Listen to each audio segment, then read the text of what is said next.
Hello students. आज हम BSc sixth semester के यूनिट फर्स्ट का एक टॉपिक पढ़ेंगे, बायोजियोकेमिकल साइकिल्स और न्यूट्रिएंट साइकिल्स। बायोजियोकेमिकल साइकिल्स क्या होती है? जीवित पदार्थों में मौजूद आवश्यक तत्वों के प्राकृतिक परिसंचरण को जैव रासायनिक चक्र कहा जाता है। अब जो भी लिविंग ऑर्गेनिजम्स होते हैं उनके निर्माण में कुछ तत्व भाग लेते हैं और वो तत्व पृथ्वी में पाए जाते हैं और ये तत्व पृथ्वी के द्वारा जीवों को प्रदान किए जाते हैं और जीव उनका उपयोग अपने शरीर निर्माण और उपापचय के लिए करते हैं। उन्हीं को हम बायोजियोकेमिकल तत्व कहते हैं। तो हम इसको ऐसे समझ सकते हैं कि ये तत्व जो होते हैं वो पर्यावरण से जीव में और जीव से पुनः पर्यावरण में आ जाते हैं, इसलिए हम इसे बायोजियोकेमिकल साइकिल कहते हैं। इसमें प्राकृतिक तत्व अजैविक निर्जीव घटकों से, मतलब कि वातावरण से वो जैविक या जीवित घटकों की ओर प्रवाहित होते हैं। तो जैविक रासायनिक चक्र वह प्राकृतिक मार्ग है जिसके माध्यम से कार्बन, नाइट्रोजन, फास्फोरस जैसे आवश्यक तत्व निर्जीव या अजैविक वातावरण से सजीव जीवों तक और फिर वापस निर्जीव वातावरण में निरंतर संचारित होते रहते हैं। इन चक्रों में जैविक, भूवैज्ञानिक और रासायनिक प्रक्रियाओं का संयोजन होता है जो जीवन के लिए आवश्यक पोषक तत्वों की उपलब्धता को नियंत्रित करता है। तो इस प्रकार से बायोजियोकेमिकल जो साइकिल होती है उनमें क्या होता है कि जीव मंडल के जीवित और निर्जीव घटकों के बीच पदार्थों का, या अपन कह सकते हैं कि जो पोषक तत्व होते हैं उनके आदान प्रदान को ही हम बायोजियोकेमिकल साइकिल कहते हैं। बायोजियोकेमिकल साइकिल का महत्व। बायोजियोकेमिकल साइकिल भौतिक और जैविक प्रक्रियाओं के माध्यम से जीवित प्राणियों के लिए आवश्यक प्राकृतिक तत्वों के नियमन में सहायता करता है। यह प्रकृति में एक पुनर्चक्रण प्रक्रिया के रूप में कार्य करता है, क्योंकि ये एनवायरनमेंट से मिलते हैं और उनके मरने के बाद वापस एनवायरनमेंट में चले जाते हैं, इसलिए हम इसे रिसाइकलिंग प्रोसेस भी कहते हैं। इस फोटो में आप देख सकते हैं कि जो एबायोटिक रिजर्वायर्स होते हैं, जो कि न्यूट्रिएंट्स के जो रिजर्वायर्स होते हैं, वहां से न्यूट्रिएंट जो है वो ग्रीन प्लांट्स को अवेलेबल होता है या प्रोड्यूसर्स को अवेलेबल होता है और फिर इन ग्रीन प्लांट से कंज्यूमर्स को अवेलेबल होता है। जब इनकी डेथ हो जाती है तो डिकम्पोजर्स जो होते हैं उनकी बॉडी का डिकम्पोजिशन करके वो न्यूट्रिएंट जो है वापस एनवायरनमेंट में चले जाते हैं। क्लियर? या फिर एबायोटिक रिजर्वायर में फिर से चले जाते हैं। तो ये पूरा प्रोसेस क्या कहलाता है? Biogeochemical cycle. बायोजियोकेमिकल साइकिल दो प्रकार की होती है, एक होती है गैसियस साइकिल और दूसरी होती है सेडिमेंट्री साइकिल। गैसियस साइकिल को फिर से अपन डिवाइड करते हैं nitrogen cycle, oxygen cycle, carbon cycle और वाटर साइकिल। गैसियस साइकिल होती क्या है? गैसियस साइकिल क्या होती है कि इसमें जो इस प्रकार के चक्र में क्या होता है कि तत्वों का भंडार क्या होता है, मतलब कि उनका रिजर्वायर क्या होता है, वायुमंडल या जलमंडल या महासागर होता है। जैसे कि कार्बन, हाइड्रोजन, ऑक्सीजन, नाइट्रोजन चक्र, ये सब कौन सी साइकिल है? गैसियस साइकिल है। और ये पोषक तत्व वायु में गैस के रूप में पाए जाते हैं। इनका चक्र अपेक्षाकृत तेज होता है और इनमें वातावरण मुख्य स्रोत होता है। दूसरी साइकिल होती है सेडिमेंट्री साइकिल, जो कि हमने इसमें देखी थी। ये दो प्रकार की होती है, फास्फोरस साइकिल और सल्फर साइकिल।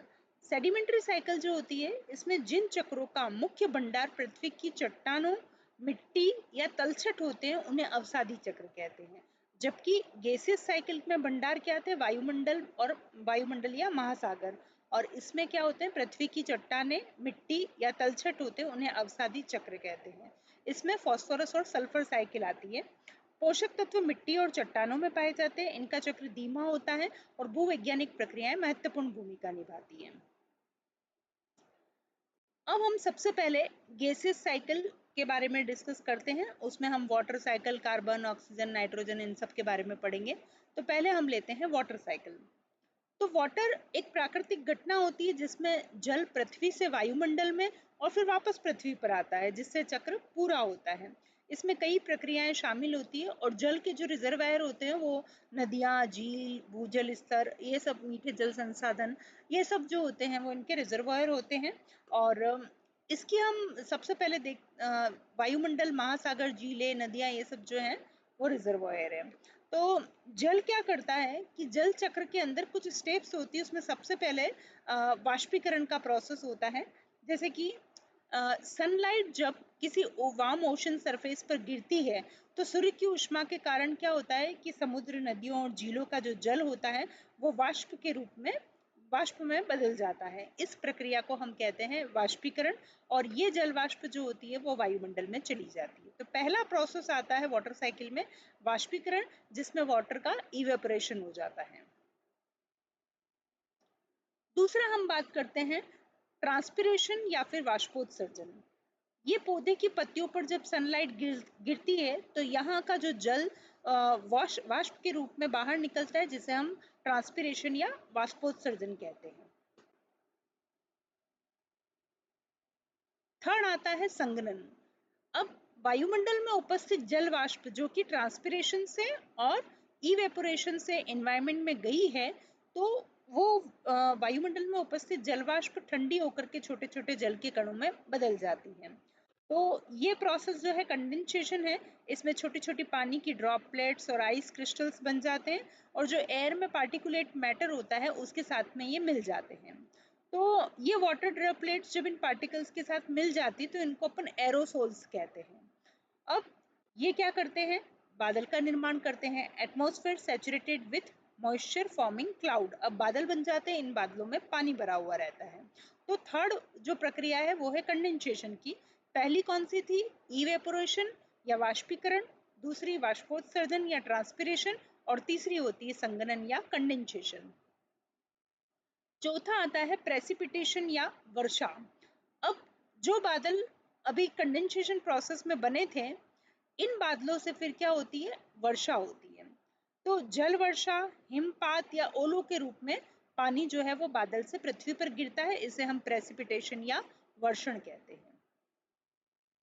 नेक्स्ट आता है सतही प्रवाह या रन ऑफ।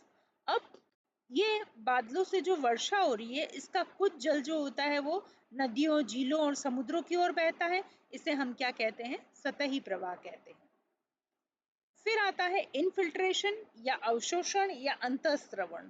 इसमें वर्षा का कुछ जल कहाँ चला जाता है, मिट्टी में चला जाता है, और मिट्टी के अंदर जाकर के वो किसका निर्माण करता है, भूजल का निर्माण करता है या फिर ग्राउंड वाटर बनाता है। फिर मिट्टी के भीतर का जो जल है वो धीरे धीरे नदियों और समुद्रों की तरफ बहता है, इसे हम कहते हैं भूजल प्रवाह। तो इस प्रकार से हम वाटर साइकिल को समझ सकते हैं कि जैसे प्लांट्स में ट्रांसपिरेशन के थ्रू वाटर वेपर की फॉर्म में एनवायरनमेंट में जाता है, और जो सनलाइट जब किसी ओशन पे या किसी भी वाटर सरफेस पर गिरती है, तो जो पानी की सरफेस गर्म होती है तो वहां पर जो सनलाइट गिरती है उससे पानी का इवेपोरेशन हो जाता है, और इवेपोरेशन होने के कारण जो है वो जो पानी है वो वाष्प बन के एनवायरनमेंट में चला जाता है। फिर कंडेंसेशन प्रोसेस के थ्रू तो इवेपोरेशन हुआ, ट्रांसपिरेशन हुआ, और उसके बाद में कंडेंसेशन प्रोसेस के थ्रू क्या बनते हैं, बादल बनते हैं, और बादलों से क्या होती है, वर्षा होती है। तो यहाँ पर जब ये वर्षा एनवायरनमेंट में होती है तो ये वर्षा जल के रूप में, हिमपात या ओलों के रूप में होती है। अब उसके बाद सतही प्रवाह की ये जल जो है वो यहाँ से आकर के समुद्रों, नदियों आदि में जाएगा, इसे सतही प्रवाह या रन ऑफ कहते हैं। फिर कुछ पानी जो है वो मिट्टी में जाकर के नीचे चला जाएगा, तो इसे अपन कहते हैं ग्राउंड वाटर कहते हैं। और फिर ग्राउंड वाटर कहाँ चला जाता है, समुद्रों में चला जाता है। तो ये पूरी वाटर साइकिल को अपन इस तरीके से समझ सकते हैं। तो सबसे पहले समुद्र या नदी से जल का वाष्पीकरण होता है, जल वाष्प बनती है, उसका संघनन होता है, फिर बादल बनते हैं, फिर वर्षा होती है, सतही प्रवाह, भूजल, और फिर पुनः समुद्र में पानी चला जाता है। तो इस टाइप से वाटर साइकिल चलती है। पारिस्थितिकी तंत्र की संरचना और कार्यप्रणाली जल द्वारा निर्धारित होती है, जो कि महत्वपूर्ण पारिस्थितिकी घटक है। और जल दूसरे पोषक तत्वों के चक्रण के लिए भी आवश्यक होता है, क्योंकि यह विभिन्न प्रक्रियाओं के माध्यम से उनका परिवहन करता है। और जीवों के द्वारा पोषक तत्वों के अवशोषण के लिए भी जल आवश्यक होता है, क्योंकि जल विलायक का कार्य करता है। नेक्स्ट साइकिल अपन पढ़ते हैं नाइट्रोजन साइकिल। नाइट्रोजन साइकिल वह प्रोसेस है जिसमें नाइट्रोजन वायुमंडल, मिट्टी, पौधों, जीवों और सूक्ष्म जीवों के बीच लगातार चक्रित होती रहती है। इन्वायरमेंट में 78% नाइट्रोजन पाई जाती है, जिसका उपयोग जो है वो सीधे अधिकांश जीव सीधे नहीं कर सकते हैं, इसलिए इसको अलग अलग रूपों में बदला जाता है। ये नाइट्रोजन साइकिल अपन पढ़ेंगे। इसमें सबसे पहली स्टेप आती है नाइट्रोजन फिक्सेशन। तो पहला आता है नाइट्रोजन स्थिरीकरण। इसमें जो वायुमंडल में नाइट्रोजन उपस्थित होती है वो नाइट्रोजन को कुछ उपयोगी यौगिकों में बदला जाता है।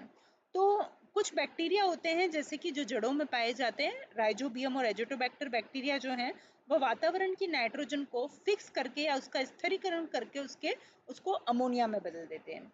तो नाइट्रोजन को अमोनिया में बदलने का काम जो है वो कौन करते हैं? नाइट्रोजन स्थिरीकरण बैक्टीरिया करते हैं, जैसे राइजोबियम और एजिटोबैक्टर। तो पहला प्रोसेस हुआ नाइट्रोजन फिक्सेशन। दूसरा होता है अमोनिफिकेशन। अमोनिफिकेशन में क्या होता है कि जैसे ये प्लांट्स हैं, ये एनिमल्स हैं, जब इनकी डेथ हो जाती है तो इनका डिकम्पोजर्स जो है इनका डिकम्पोजिशन कर देते हैं और इनकी जो प्रोटीन होती है वो अमोनिया में बदल जाती है।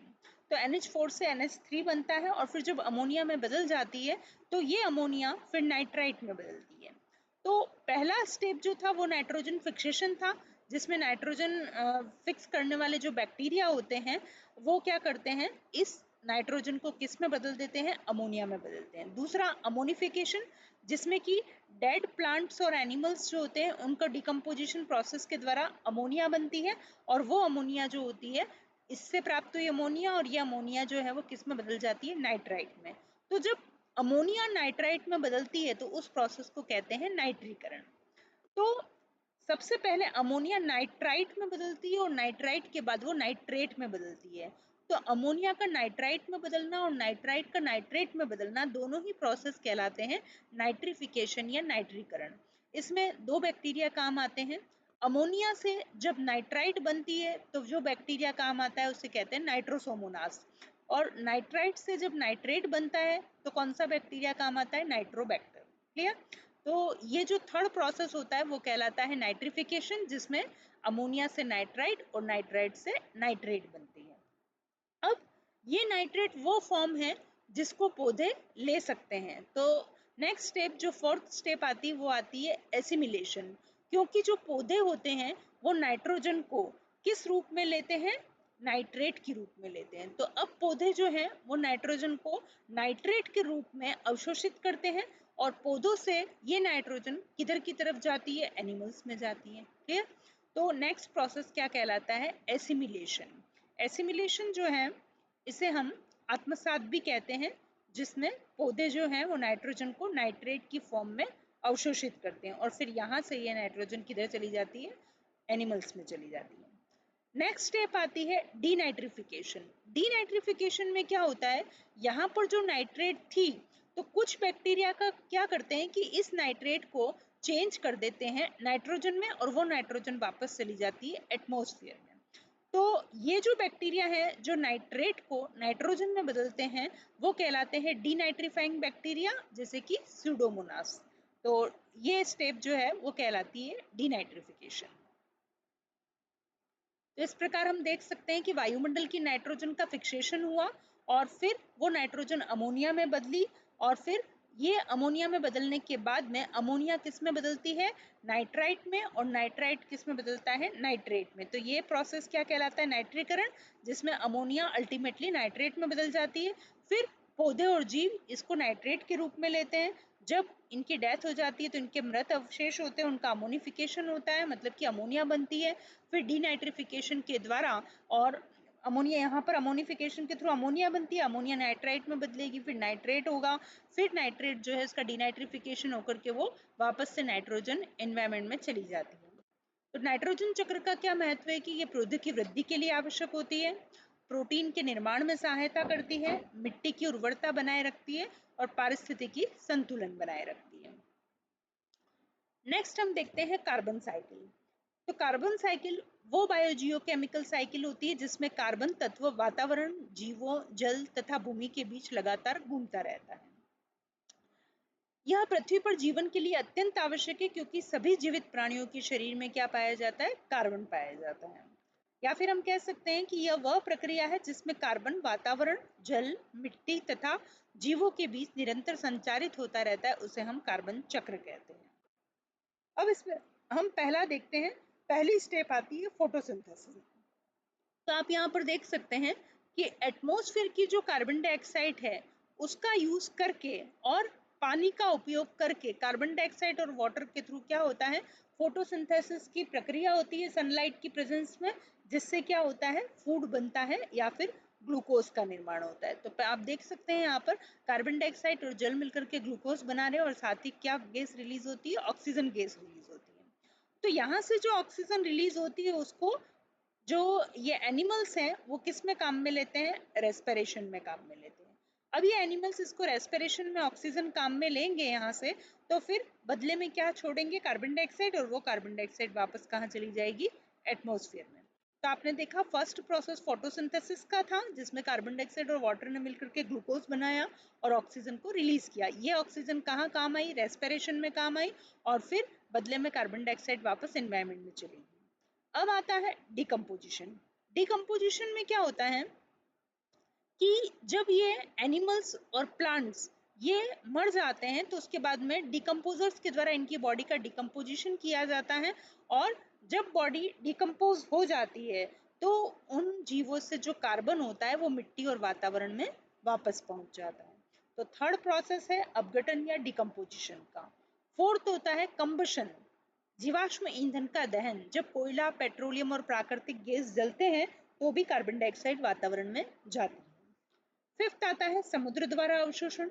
समुद्र वातावरण से कार्बन डाइऑक्साइड को अवशोषित करते हैं और कुछ कार्बन समुद्री जीवों के खोलों में जमा हो जाता है। अब आप इसमें देख सकते हैं, सबसे पहले हमने पढ़ा कि सनलाइट प्लांट्स पर गिरती है और फोटोसिंथेसिस प्रोसेस के थ्रू ये अपना फूड बनाते हैं जो कि ऑर्गेनिक कार्बन की फॉर्म में होता है, और इस फूड को और फिर ये जो प्लांट्स हैं ये किसके द्वारा खाए जाते हैं, एनिमल्स के द्वारा। तो यहाँ पर ये एनिमल्स जो हैं ये क्या करते हैं कि इन प्लांट ने फोटोसिंथेसिस प्रोसेस जो किया उसमें कार्बन डाइऑक्साइड प्लस वाटर मिलके ग्लूकोज बनता है और साथ में ऑक्सीजन रिलीज होती है, और वो ऑक्सीजन जो है वो ये प्लांट रेस्पिरेशन के लिए यूज में लेते हैं।